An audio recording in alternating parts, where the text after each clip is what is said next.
I discovered some important new facts about the unconscious in psychic life, the role of instinctual urges, and so on. Out of these findings grew a new science, psychoanalysis, a part of psychology, and a new method of treatment of the neurosis. I had to pay heavily for this bit of good luck. People did not believe in my facts and thought my theories unsavory. Resistance was strong and unrelenting. In the end, I succeeded in acquiring pupils and building up an international psychoanalytic association. But the struggle is not yet over.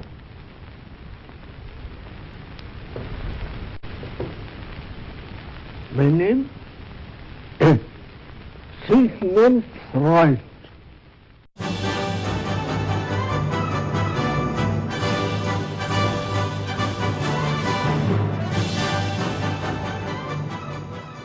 It so happened that I was president during one of the most emotional get-togethers of the whole 100 years, and that was in Vienna. And it's the only one ever held in Vienna, even to this day. They never went back there. And we had to get the permission of Anna Freud, who had been last in Vienna when she escaped the Nazis in a train in the middle of the night, you know. She and her father got out, and they lost a number of family members in the concentration camp. 3 of his sisters were murdered, you know. It was a reconstruction of psychoanalysis post-war. You know, the Nazis just decimated the field. They burned all his books. He said he was honored to have his books burned. I was on the platform where she made an entrance. She was about to give an opening speech. I introduced her. There was a hush, over 3,000 people. And to everyone's complete surprise, she got up there and she started to speak in German. I would dare to say that we can practice psychoanalysis today better than our predecessors were able to do because we have their legacy. When the field originated with the brilliance and the foresight and the discoveries of one man, as you know, a man named Freud in Vienna. For the first 10 or 20 years of his life, he worked solitary. He had a few compatriots who became colleagues, but he never had a group that was very large or very accepting of his ideas. His ideas were mostly met by resistance because they offended the common man.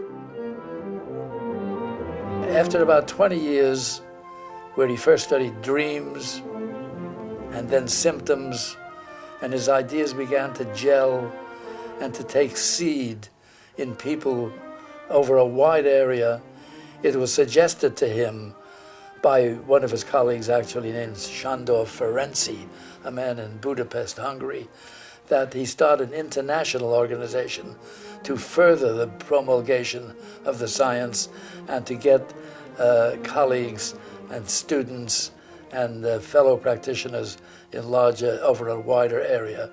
So in 1910, with that stimulus, he started what later became what was known as the International Psychoanalytic Association.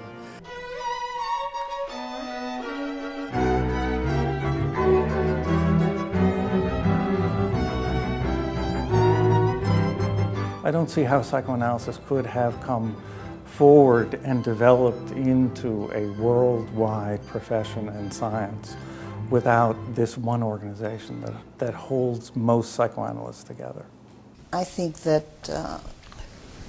the attention to late Freud and post-Freudian contributions have increased our knowledge enormously. And it has also increased the range of our psychoanalytic function. So the IPA started quite early in the organizational framework of the field.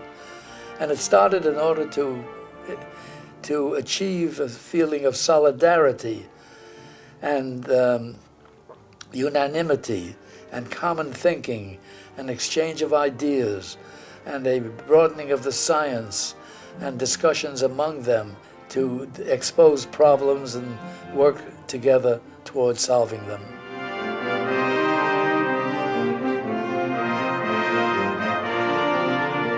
Man had to overcome this resistance to admitting the unconscious levels of his mind and of his mentation before he accepted, if he ever did, Freudianism and psychoanalysis on a par with chemistry and physics and biology. Many steps had to be gone through until we reached the present stage, which is a mixed one at any rate. Freud acceded, and it's of interest to historians to know that his choice, because at that time he could almost name the leaders and the officers, he chose Jung as the president, the first president. Now that's of interest because, as everyone knows, Jung became the main alternative theorist or competitor. And the field very quickly became divided between Freud and Jung, who was his first major student. And Jung was of an opposite bent. He accepted much of the unconscious, but he was very spiritual in his thinking. He had more difficulty than Freud of giving up older ideas of religion and spirituality and cosmic influences on people.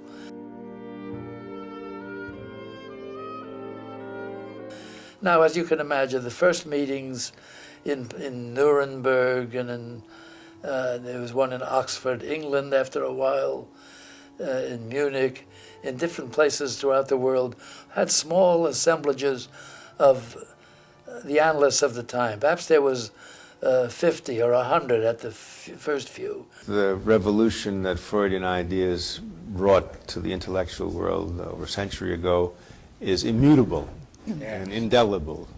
You know, whatever changes there are modulations, modifications, additions, but so much of him has been absorbed into popular culture that it's not revolutionary anymore. So that in the last 20 or 30 years, we have a period of, it's equally exciting to many people, of multiple theories, multiple views, pluralistic ideas about the what causes mental conflict. But to me, it all stands on a base of the discoveries from 1890 to 1910 and 20 and 30. And from there, a theory that expanded and mushroomed like a tree that blossoms into a great big florid productive structure.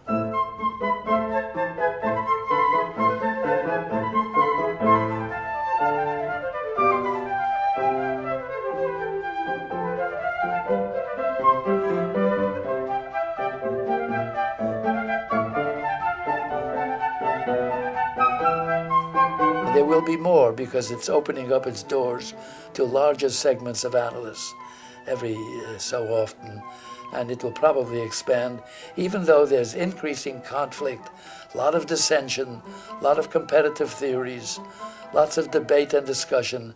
Nevertheless, there's such a need because of the prevalence of mental disturbances, anxieties, depressions, and with increasing complexity and technology and living, mental disturbances and mental aberrations are not on the decrease, but on the increase. It's helpful to see people to work with colleagues from different cultures because there are kind of cultural factors that shape the mind and the unconscious. And so when you are experiencing people in different cultures, it alerts you. It kind of wakes you up to things that you might not see otherwise. Every Congress of the American or of the International is an electrifying group session in which there are many people, young people, middle-aged, older people, sharing their views, looking to the past, the present, and the future.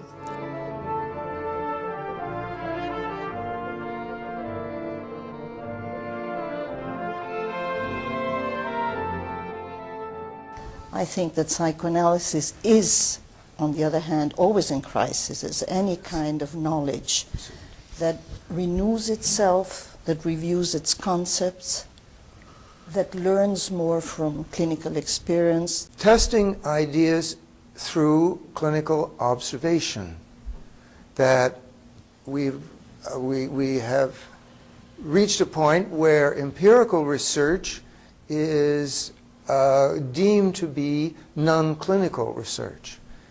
But it's in all kinds of sciences, from astronomy to archaeology, observational, there is such a thing as an observational science. Va s'enrichir des Africains du Sud et du Nord, va s'enrichir de tous ces gens du monde entier qui, avec leurs pensées, vont nous apporter des modes de concevoir les mêmes notions, et nous aurons à discuter tout cela. That psychoanalysis will be enriched from the fact that there will be a Korean group, there will be Chinese, there will be African, and that these people new to psychoanalysis will bring a way of looking at the current notions which will be enriching to us. In certain parts of the world, like China, we heard about last time, Korea, where psychoanalysis is relatively new, there is enthusiasm and excitement. They have a group of 20 to 50 young people there whom they've attracted, who are very interested and talented. The ways of trying to help people with their troubles have expanded enormously. Nobody will deny the importance of drugs and brief therapies and behavioral, cognitive, and so on. But the specificity and the strength and the potential of reaching its psychic change, this is ours. I'm almost as old as the IPA is, and I've been active in analysis half that time. That takes time. So people training in Russia or in China are in the early stages, the way I was when I was a resident in psychiatry in the 30s, and very open and very curious and very hungry to learn the discoveries that the older people started and developed for half a century. But it's going to take time and experience for them to catch up. Now, maybe they'll even go much further than we ever went. But the IPA is in a very good position. I started my professional activity as a neurologist, trying to bring relief to my neurotic patients. So in my view, psychoanalysis is a work in progress in several dimensions. And our challenge is exactly to keep this work progressing. The IPA is now a vibrant force at the head of the pyramid of the organization of psychoanalysts throughout the world.